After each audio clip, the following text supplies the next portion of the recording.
What's up, guys, and welcome to another episode of the Powerhouse Mentality Podcast. I'm your host. I'm Caitlin Kenna. And guys, we're going to get into the topic today. It's going to be pretty quick. As with a lot of these lessons, we've not really had like a full-length podcast, but it's definitely coming. I have a lot of things lined up with different guests telling their story so that you guys can better relate to not just my journey, but others as well.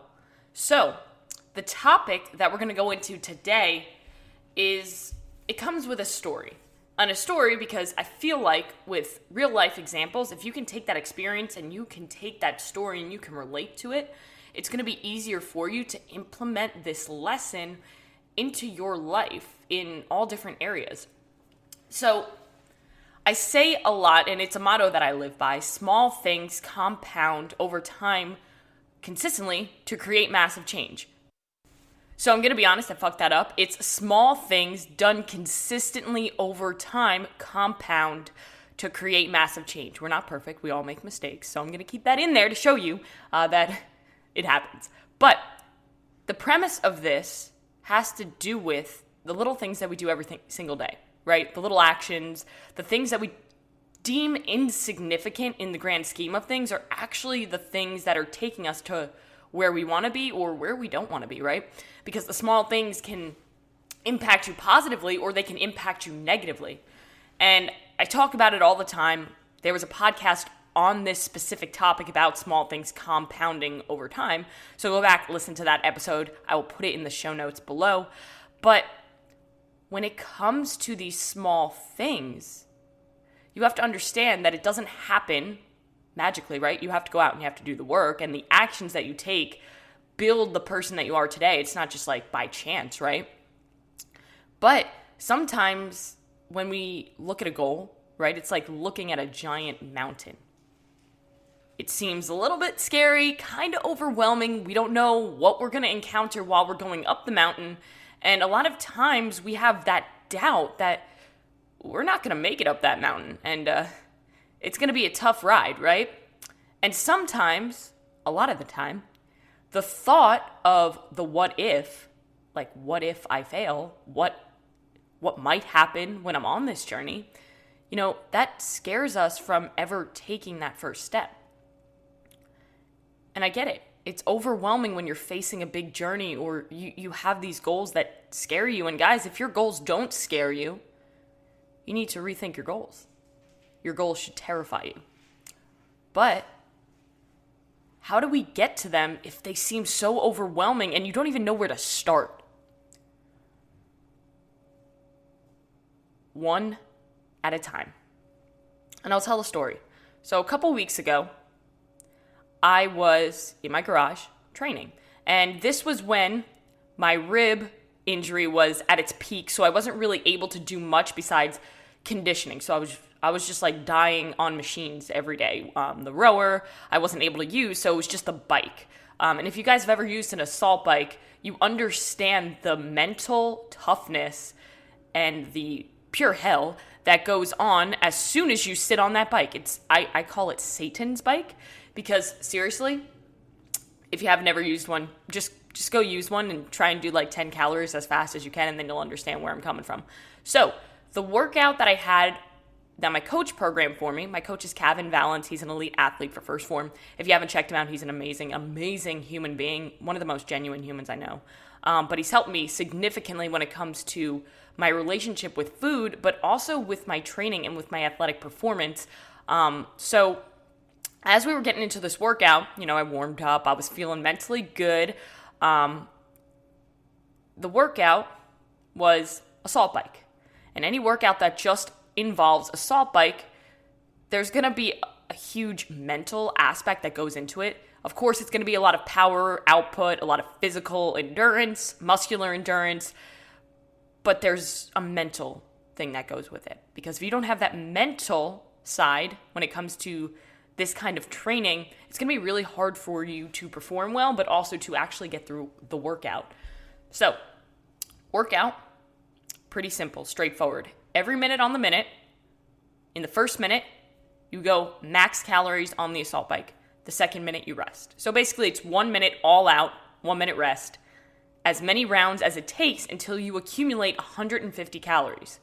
So, in my head, as I was going into this workout, my strategy was, I know what I can do, and if I go all out on that assault bike for that minute, I can average anywhere between 15 and 18 calories. I know that. So, my goal that I set for myself was do this in less than 10 rounds. So 10 rounds was my max. I was not going to accept defeat, right? That's what you say before the pain starts. And then when the pain starts, you start thinking, ooh, it's fine if I get to that 11th round. It's okay if I have to go to 12 because I'm just going to finish this. But that's not what makes you great. And that's what separates great athletes or great performers or people who achieve greatness in any aspect of their life from the average, from the norm. Because the default of most humans is to procrastinate, is to be lazy, right? So putting in the least amount of effort to just get the job done is our default as humans. And when you can surpass that and go beyond that, that's when you start tapping into something that not a lot of people get to experience, but we're all capable of. But a lot of us put that barrier in front of us. So as I was heading into this workout, I was like, all right, let's go all in, put on a good soundtrack. Actually, it was a new Netflix album. And if you guys don't know who Netflix is, his music is severely underrated. But anyway, put the music on. I was feeling good. First 3 rounds, I was like, I got this. I hit, I think, 17, 18 calories on the first 3 rounds. And then as I was resting between round 3 and 4, it kind of all hit me that this is going to hurt a lot. And it was really starting to take a toll because I was going all out. I'm not a big human, so putting out that much power in a minute, it's a lot. So in between round 3 and 4, I remember having a thought. I won't forget it because it's like one of those significant moments, right? Where I took a deep breath and I thought, shit, I don't think I'm going to be able to finish this in the time that I want to. And I started to doubt myself. And it's very easy for us to fall victim to our own doubt. Because when our mind starts telling us these things that we can't do it, that maybe it's going to hurt a little bit too much because our brain just wants to keep us comfortable. It's surviving, right? It's all about survival. It's an adaptation. Our brain wants to keep us in that comfort zone, but you have to push out of it.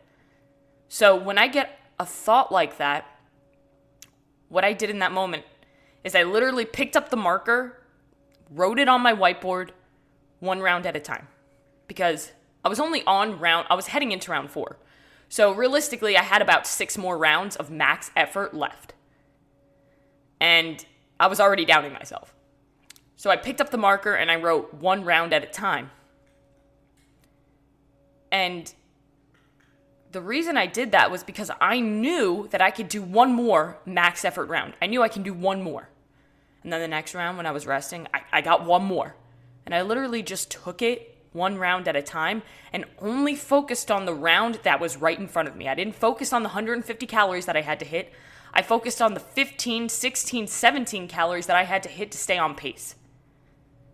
And I did. And I finished it in 18:56, I believe it was. It was 4 seconds shy of going into that 10th round. So I finished at a good pace. I finished where I wanted to. Keep in mind there was a minute rest in between each round. So that minute rest is kind of mental too because it's not quite enough, but it's enough for you to start questioning yourself. And it's not really enough for you to truly recover. But when you can look at all different areas of your life with this mentality of 1 at a time, it makes it a lot more manageable, right? Because I knew, like I said, that I could do 1 more all-out round and give everything that I have in that round. And if you can look at your life like that and think to yourself, if I can just do this one thing all out, I'm good. And then you take it the next thing, all out. If you can approach everything that you have to do throughout the day with that mindset of this is all I have, I'm going to give everything I have, and then the next task, you do the same thing. And then the next day, you do the same thing. So a lot of the things that I tell my clients when it comes to focusing on their nutrition is, hey, don't think about, how long this journey is going to take for you to drop that 20 pounds or whatever they want, right? think about it as one day at a time and go all in on the process. Because when we can go all in on one day at a time, it makes it so much more manageable, and you're able to take a step back and you can actually see the light. Because if you just focus on one day, because anybody can do something once. Anybody. Even you. Even if you're doubting yourself right now and you think, I can't do whatever it is that you want to do, you can do it for one day, right? You have to take a step back and you have to think, am I living the life that the person that I want to be would live? And if you're not, then start fucking living it. Because nobody's going to do it for you, and I say that a lot because it's true. And if you haven't recognized that by this point, then you need help. But here's the biggest thing I want you to take away from this story. Is that no matter what you're doing, no matter what you're working towards, no matter how big and scary it may be, you can do this. One day, one good decision, one task, one meal, one phone call, one email, one conversation. One thing at a time, right? If you're trying to achieve a health goal, if you're trying to get your nutrition in track, you take it one good meal at a time. And that goes down, take it one good decision at a time. Because the decisions and the actions that we take, they set us up for success or failure.